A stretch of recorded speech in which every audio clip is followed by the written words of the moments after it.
no mínimo fizeram uma maldade comigo, porque num ato que se discute educação, colocar a quantidade de pessoas ligadas à educação para falar, e depois de colocar por último, vendo as pessoas citarem aqui cada número que carinhosamente eu tinha trabalhado a semana inteira para trazer, me causa uma certa frustração. Quando eu era presidente, toda vez que tem um ato público no Palácio do Planalto, nós entrávamos em contato com o ministro da área para que ele dissesse o que ele ia falar, para que não falasse aquilo que eu ia falar. E por incrível que pareça, todos os ministros diziam exatamente aquilo que eu ia falar, e era por isso que eu tinha criado meus improvisos, para tentar fugir da mesmice. Eu vou tentar repetir um pouco aqui, sendo que eu tenho um problema no aeroporto, que eu tenho que sair daqui correndo, que nem um cãozinho vira-lata, comeu a chispa. Eu penso que nós estamos tratando do assunto mais extraordinário e mais delicado que uma nação tem que discutir. Porque é o princípio básico da construção de uma nação soberana a gente garantir o investimento em conhecimento. O investimento na inteligência de um povo, porque é isso que vai permitir que esse país seja efetivamente soberano em todas as esferas. Se esse país não investe na educação, e se os números que aparecem aos olhos do mundo nesse país são pelas manchetes da evasão escolar, são pelas manchetes da baixa qualidade no ensino fundamental, são pelas manchetes de crianças que vão para a escola apenas para comer, são para a manchete da péssima qualidade de ensino, das salas de aula, esse país nunca será um país soberano. E o Brasil tem que escolher. Eu estava vendo aqui o meu querido Samuel Pinheiro, grande embaixador brasileiro, e o Brasil tem que escolher. Tem algumas formas de um país virar uma nação soberana e muito forte. É ele fazer um investimento na sua preparação bélica. É ele ter todas as armas possíveis e imagináveis de destruição. Mesmo assim, para ter isso, tem que ter muito investimento na educação e em ciência e tecnologia. A outra possibilidade é o país ser muito rico na sua capacidade tecnológica. Poderemos pegar a Alemanha e o Japão como exemplo, ou poderemos pegar Taiwan, ou poderemos pegar a Coreia do Sul como exemplo. Mas, mesmo assim, esse país teve que fazer muito investimento em educação, em ciência e tecnologia. Uma outra forma desse país ser efetivamente soberano é ser um país altamente desenvolvido do ponto de vista da sua indústria. Poderíamos citar os Estados Unidos, poderíamos citar a Alemanha, poderíamos citar a França, poderíamos citar a China nos últimos 30 anos. Ainda assim, esse país teria que fazer investimento em educação. Não foi essa ideia que permeou a cabeça da elite brasileira. Não foi essa a ideia que permeou a cabeça da elite brasileira desde que eles vieram de Portugal. Me parece que o que permeou a cabeça da elite brasileira é que universidade e educação é coisa para gente fina, é coisa para as pessoas que moram na casa grande. Os das senzalas têm que aprender a trabalhar, a comer mal e a viver mal. Eles é que podem estudar, ou aqui ou lá fora. É a única explicação pela qual o companheiro Haddad citou aqui que quando nós assumimos a presidência, São Bernardo não tinha Universidade Federal, Santo André não tinha, Diadema não tinha, Sorocaba não tinha, Osasco não tinha, Guarulhos não tinha e Santos não tinha. E só não fizemos em Mauá, porque o terreno que a gente ia comprar era um terreno que estava contaminado. Mas até minha querida Garanhuns, até Serra Talhada, até não tem uma cidade, uma coisa fantástica que mudou a cabeça das pessoas, é que a gente, quando começou a inaugurar universidades, escolas técnicas, a gente ia para as cidades, as pessoas não estavam mais reivindicando outra coisa, senão uma escola técnica ou um campus da Universidade Federal. Ou seja, foi qualificada, do ponto de vista da sociedade, a pauta de reivindicação. Ou seja, a universidade, que era tida pela elite brasileira como uma coisa que não gerava oportunidade, não gerava emprego, que era tratada como gasto, nós passamos a perceber que mesmo naqueles lugares em que as pessoas sonhavam com a presença de uma empresa, mesmo aquelas empresas poluídas para fazer fumaça, para jogar agrotóxico, mesmo nessas cidades, as pessoas passaram a entender que uma universidade era uma fábrica de conhecimento e gerava mais oportunidade de emprego do que muitas fábricas espalhadas por esse país afora. Empregos qualificados. Na hora que você passa a ideia que fazer investimento em educação prejudica o orçamento da União, você está abdicando de construir uma nação. Você pode construir até um monte de gente, mas você não estará construindo uma nação.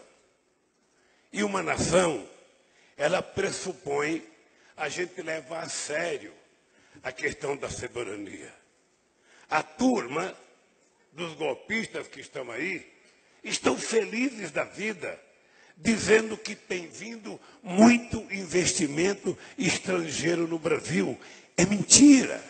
O que está vindo para o Brasil é dinheiro para comprar ativos brasileiros prontos, que nós gastamos muito dinheiro para produzir e eles estão entregando de graça.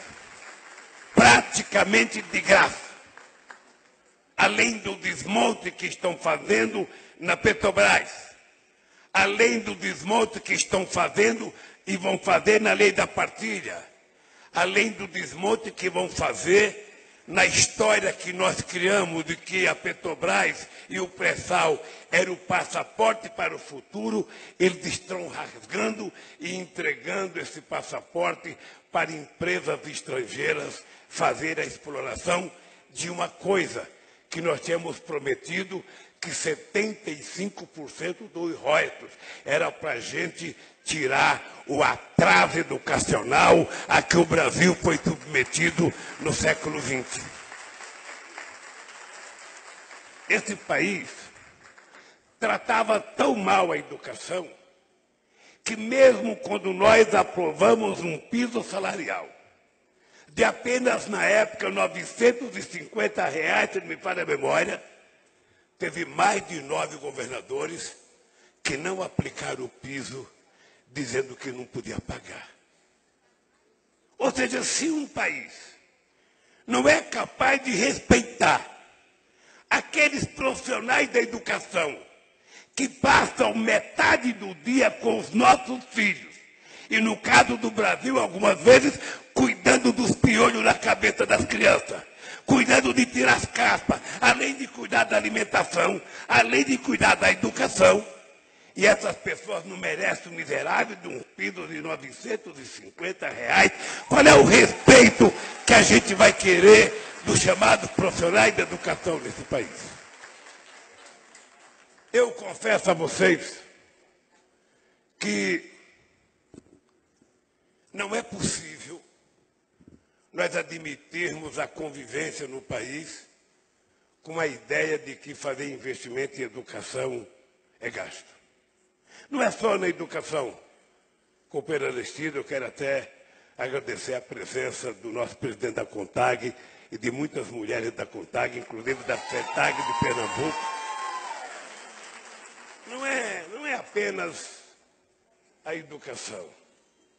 Eu não sei se as pessoas sabem, o Haddad, e você está lembrado, Gleice, que quando eu cheguei na presidência desse país em 2003, os soldados do Exército Brasileiro eram liberados às 11 horas da manhã, porque não tinha dinheiro para o rango.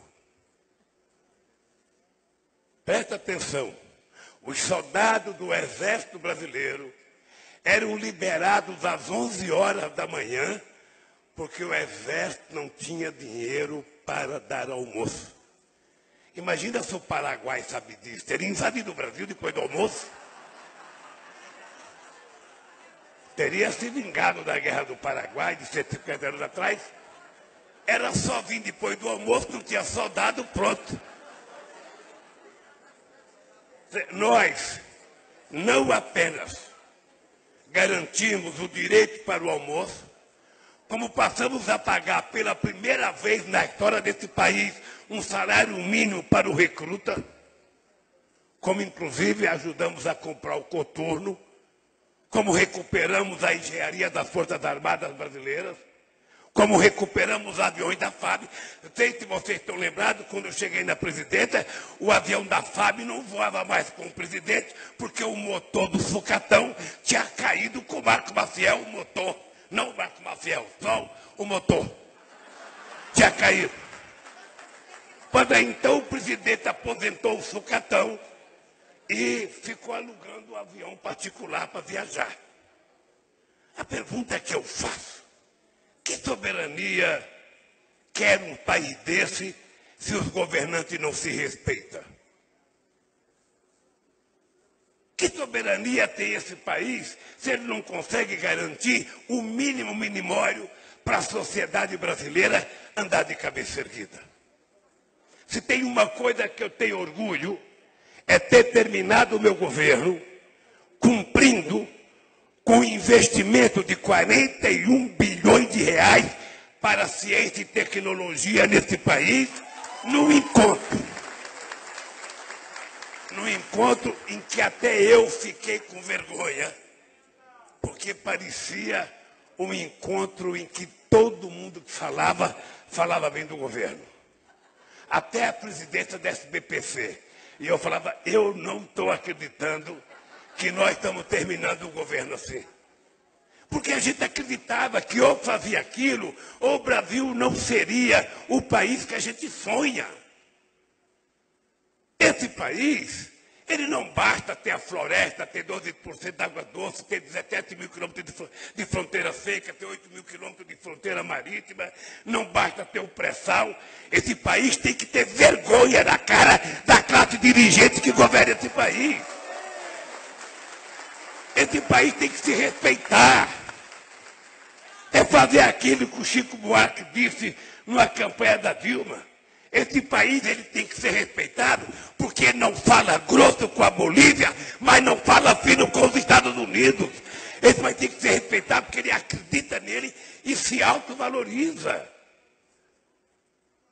Para eu nunca tentei ser maior do que ninguém e não sou. Percebe pelo meu tamanho de 1,90 m, já um pouco encolhido. Ou seja, mas eu, quando sentava numa reunião como presidente, eu não era menor do que ninguém. Eu não achava o brasileiro menor do que ninguém. Eu sentava na mesa em igualdade de condições. Olha, é disso que esse país precisa. Quando a elite brasileira vai ficar 4 anos com bolsa de estudo urbano, é investimento. Quando a Dilma cria o Verde Sem Fronteira para mandar filho de pobre e para o estrangeiro, é gasto. Gente, isso tinha acabado. Mas isso está voltando. E é importante para a gente aprender uma lição. Muitas vezes, a gente acha que a democracia, ela tem um dia que ela está resolvida e nunca mais vão precisar brigar. A democracia é um processo. A democracia não é um pacto de silêncio. A democracia é uma sociedade em movimento, buscando cada dia uma coisa melhor, buscando após cada conquista uma nova conquista. É assim que a gente vai construir essa nação de 210 milhões de habitantes. Essa nação que foi a última nação a abolir a escravidão. A última nação na América do Sul a garantir o voto para a mulher dos países da América do Sul, ainda porque uma companheira nossa, lá em Mossoró, no Rio Grande do Norte, teve coragem de entrar na justiça para ganhar o direito de votar. Esse país foi o último a abolir a independência. E todo mundo que a nossa independência foi um acordão, não teve nem briga. Esse país precisa aprender. Eu agora, Gleice, estou sabendo, Lindeberg de vez em quando participa de umas conversas. O bom da gente perder muita eleição é que a gente aprende quando a gente quer aprender. E eu, quando fui candidato em 89, 94 e 98, toda a campanha eu tinha que viajar para Londres, viajar para Nova York, viajar para Washington, viajar para Frankfurt, viajar para Paris, para conversar com os representantes do sistema financeiro. E era tudo um bando de UP, tudo jovens muito bem vestidos, bonitos, elegantes, falando 2 ou 3 idiomas, falando da Bolívia, porra. Eles nunca tinham pisado na Bolívia e ficavam cagando regra para a Bolívia, e para o Brasil, e para a Rússia, e para a Argentina, e para o Equador. E quando houve a crise do Lehman Brothers, que quebrou em 2008, nenhum desses IUP teve coragem de abrir a boca para falar como consertar a economia, porque eram eles que tinham quebrado a economia na crise de 2008. Vendendo papel, comprando papel, vendendo papel, comprando papel, sem produzir um parafuso, sem produzir uma caneta, sem produzir um copo. Essa gente que agora, e eu vi na Folha de São Paulo hoje, fantástico, eles conversaram com o Bolsonaro, e o Bolsonaro agradou o mercado. Eu vou dizer uma coisa, meu filho, se o Bolsonaro agrada o mercado, nós do PT temos que desagradar o mercado, porque nós não combinamos. Nós não combinamos. Não é possível.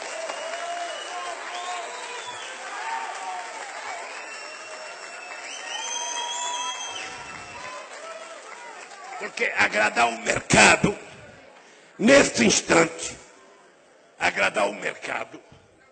Antigamente você tinha o dono dos bancos que falava. Hoje são os IUPs. Eu lembro que em 2009, 2002, quando eu passava na Avenida Paulista fazendo passeata com os bancários, a Bolsa de Valores fechava a porta, dizendo que ia passar o demônio.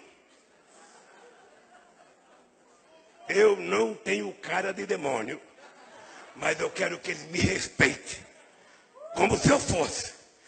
Porque eles sabem que a economia brasileira não vai mais ficar subordinado ao rentismo de setores médios da sociedade brasileira, mas a economia brasileira vai ter que ser baseada na produção.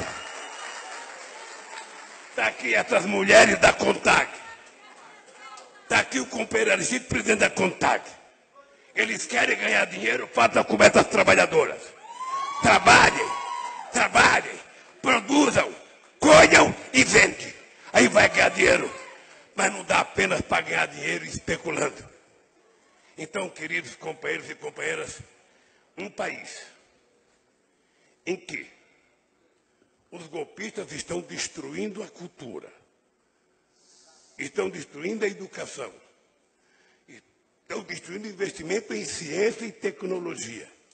E o mercado exige que, para um presidente da República ter o apoio do chamado mercado, ele tem que dizer alto e bom som: é preciso acabar com as conquistas dos trabalhadores. É preciso fazer a reforma na Previdência, porque a Previdência é o cancro desse país. É preciso acabar com o auxílio com salário defeso. É preciso acabar com a pensão das mulheres que foram mães, sabe? Sem saber nem aonde era o pai. Mas essas mulheres têm direito, porque hoje o padre Francisco nos ensinou. A gente não pode mais utilizar o termo mãe solteira. Não tem mãe solteira, tem mãe. Não tem mãe solteira, tem mãe. Então, eu acho que um país que está negando a nós os valores elementares da soberania nacional, desse país ser dono do seu nariz, desse país elaborar a sua política. Eu sei que você foi triturada, Gleice, porque você fez um artigo defendendo a Venezuela. E eu quero dizer o seguinte: eu não concordo com tudo que acontece na Venezuela, mas concordo muito menos com o seu Trump dando palpite sobre a Venezuela, porque o problema da Venezuela é um problema de autodeterminação do povo da Venezuela. Então o seu Trump cuida dos Estados Unidos, sabe? Que a Venezuela cuide da Venezuela e nós que cuidemos do Brasil. Então eu quero terminar dizendo para vocês o seguinte: quando eu falo em defender o nosso legado, é porque certamente muita gente de fora da educação não sabe o que foi feito nesse país. Não sabe. E se a gente não contar, as pessoas não sabem, porque eu vi na campanha contra Dilma as pessoas dizendo: eu estou fazendo universidade, mas eu não devo nada ao PT, não devo nada a Dilma. É verdade. As pessoas não devem nada a nós mesmos, devem ao seu sacrifício, ao seu esforço. Agora, por que eles não tiveram esforço e sacrifício quando o FHC era presidente da República? Porque não tinha oportunidade. Porque não foi criada a oportunidade para essa meninada poder estudar. E eu quero que eles não devam nada mesmo a nós. Você acha, Macaé, você acha que eles se contentam de ter uma negona como você, como secretária da Educação, num estado como Minas Gerais? Eles ficam olhando para você e falam: seria uma baita de uma empregada doméstica ficar sendo secretária da Educação de Minas Gerais. E pode ter certeza que é isso que eles pensam. Esse negócio de pobre se meter em teatro, a ir em cinema, a viajar de avião, a ir em restaurante, a visitar os parques chiques da cidade, a querer férias, empregada doméstica, a querer ter fundo de garantia, tudo isso é um desastre. Se esse país não tiver pobre, nem as igrejas crescem. Ora, e nós? Aristide, eu quero dizer para você uma coisa. Se tem uma coisa que é o ato mais revolucionário que eu fiz na vida, foi aprender a gostar de coisa boa. Porque essa gente pensa que as camadas mais pobres da população, sabe, não gosta de coisa boa. Eles acham que a gente só gosta da xepa na feira depois da meio-dia para pegar tudo amassado. Porque pobre aperta até ovo para saber se está maduro ou não. Sabe? Então eles acham que a gente só gosta de carne de terceira, quarta, de A100 para baixo. Eles acham que a gente só gosta de pé de frango e pescoço. quando não pensam que a gente deveria comer as penas. Então, essa gente, quando os pobres começaram a chegar nos aeroportos, o que eles diziam? Olha, o aeroporto da minha cidade está virando uma rodoviária. Não é verdade? Está virando uma rodoviária. Eu nunca vi tanto pobre. Tem mulher que entra no avião e não sabe nem como guardar a mala. Ô, gente, a primeira vez que eu sentei no avião foi em 75, eu vinha para Brasília no Congresso da Providência. Eu tinha acabado de ser eleito presidente do sindicato. Primeira vez que eu viajei de avião. Mas a elite naquele tempo já dizia lá em São Bernardo que eu viajava de primeira classe. E eu nunca tinha viajado. O meu medo era tanto que eu apertei o cinto de segurança de tal força que quase que eu não consigo respirar de São Paulo até Brasília. E ainda disseram que eu ia vomitar, eu trouxe 12 letras no bolso. Então, é essa gente que eles não querem que viagem de avião, incomoda. Antigamente sentava uma madame sozinha, sabe, no banco, ainda colocava a perna para o outro lado, sabe, quando não cochilava, e estava maravilhoso. Agora ela entra no avião, tem um pobre do lado. Porra, pobre não tem muito assunto, vai falar de futebol, de Corinthians, de Flamengo, e é sempre Corinthians e Flamengo, no máximo Vasco da Gama um pouco, vai falar de escola de samba. Ou seja, então, gente, é o seguinte, olha, é por tudo isso, eu sei que eu estou lascado. Porra, todo dia tem um processo.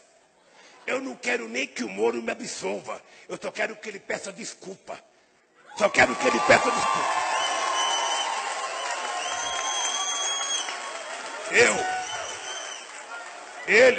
Eles estão mexendo. Eles estão mexendo.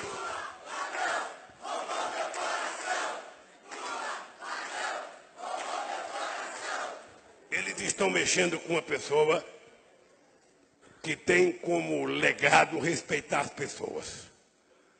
Eu sempre respeitei o de baixo e o de cima. Agora, não tenho medo. E não posso aceitar as mentiras que a Polícia Federal contou a meu respeito. Não posso aceitar as mentiras que o Ministério Público contou a meu respeito. E não posso aceitar o juiz Moro ter aceito as mentiras e feito o julgamento que fez. E muito menos eu posso aceitar as mentiras que o meio de comunicação estão tentando transformar em verdade todo dia. Eu não sou mais do que ninguém.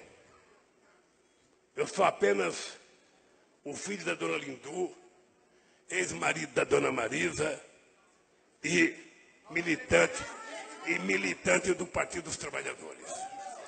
Eu quero que eles saibam o seguinte: se eles estão acostumados a lidar com um deputado que tem medo deles, se eles estão acostumados a mexer com senadores que têm medo dele, se eles estão acostumados a mexer com governadores que têm medo dele, eu quero dizer o seguinte: eu tenho respeito profundo por quem me respeita. Tenho respeito profundo pelas leis que nós ajudamos a criar nesse país. Mas eu não tenho respeito por quem não me respeita. E eles não me respeitaram, e por isso eu vou enfrentar. O objetivo é não deixar o Lula ser candidato. Eu não acho que o Brasil deveria sofrer por conta disso. Eu não acho que eles deveriam levar 210 milhões de pessoas a sofrerem, a voltar ao desemprego como volta, a voltar à fome nesse país para prejudicar o Lula. Eu não acho. Tá? Agora, eles acham e estão fazendo. E trabalham todo santo dia com a certeza de que nós vamos tirar ele da disputa. Obviamente que eles podem. Obviamente que eles podem. Junta meia dúzia de juízes, vota e me deixa não ser candidato. Acabou. Você veja, o Clinton, o Al Gore nos Estados Unidos, tinha ganho as eleições. Uma decisão da Suprema Corte deu a vitória para o Bush, ele ficou quieto. Agora, o que eu quero que eles saibam é o seguinte. O que eu quero que eles saibam é o seguinte: o problema deles não é o Lula. Porque o Lula, sabe, é feito de carne e osso e desaparece a qualquer momento. O problema deles é que nesse país tem milhões e milhões de jovens, de pessoas adultas, de velhos como eu, de crianças que já aprenderam a ter consciência política, que já aprenderam a saber a diferença. E se eles acham que me tirando da disputa está resolvido o problema deles, façam. E vamos ver o que acontece nesse país. Eles chegam a dizer, se o Lula não for candidato, ele não vai ter força como cabo eleitoral. Testem. Testem. Façam. Porque a verdade é que eles têm que saber. Eles têm que saber, não pela minha boca, pela boca de vocês, de que só tem um jeito para esse país voltar a crescer, é com democracia, é com eleição direta. E ele sabe que um presidente da República só vai consertar esse país, não é se ele colocar um bom ministro da Fazenda, é se ele tiver duas coisas essenciais. Primeiro, credibilidade. Segundo, respaldo do povo brasileiro. E terceiro, tem que ter credibilidade econômica. E a educação, para mim, é uma questão de honra. E é uma questão de honra porque eu quero que todos os filhos de trabalhadores tenham a oportunidade que eu não tive na vida. E eu sei o que é não ter oportunidade. Eu sou de uma família que ninguém na minha família, nenhum dos meus 8 irmãos tiveram chance sequer de fazer o ensino médio. Então eu sei o que é o abandono da classe pobre pela elite brasileira. E é contra isso que eu me insurgi. E fico com orgulho. Primeiro, de ter o Haddad como ministro da Educação. Segundo, de ter feito o que nós fizemos na educação, mas é muito pouco diante do que o Brasil precisa. Porque, gente, em 1538, Santo Domingo já tinha sua primeira universidade. Em 1551, o Peru já tinha a Universidade de São Marco. Em 1792, Córdoba já tinha sua universidade. Em 1918, já tinha havido a primeira reforma universitária na Argentina. E a elite brasileira construiu em 2020, em 1920, a universidade, juntando os capos que a gente tinha, não por causa do povo brasileiro, porque o rei da Bélgica vinha aqui e ele só viria se pudesse receber um título de doutor honoris causa, e era preciso ter uma universidade para dar o título. Ele deu o título e acabou a universidade. Voltou até a Universidade de Direito de Recife, a dos Lagos São Francisco, a de Medicina na Bahia, e uma que eles inventaram, que era a faculdade, que era uma história, uma escola técnica científica do Exército Brasileiro, que foi criada antes de Dom José chegar aqui. E vem falar para mim, então é o seguinte, ó, seus letrados que governaram esse país, sintam vergonha de ter um torneiro mecânico mais preocupado com a educação desse país do que a elite brasileira que governou esse país o tempo inteiro. E companheiros do movimento sindical, da FAVUBA, da conferência, é o seguinte, não precisa fazer sacrifício para me convidar para as coisas, porque em se tratando de educação, eu estou disposto a ir às últimas consequências para esse país voltar a garantir oportunidade para o jovem brasileiro. Um abraço, gente, e parabéns à Câmara e ao Senado. Parabéns à liderança do PT e à nossa presidenta Gleisi por mais esse evento junto com a Fundação Professor Abramo. Um beijo, gente.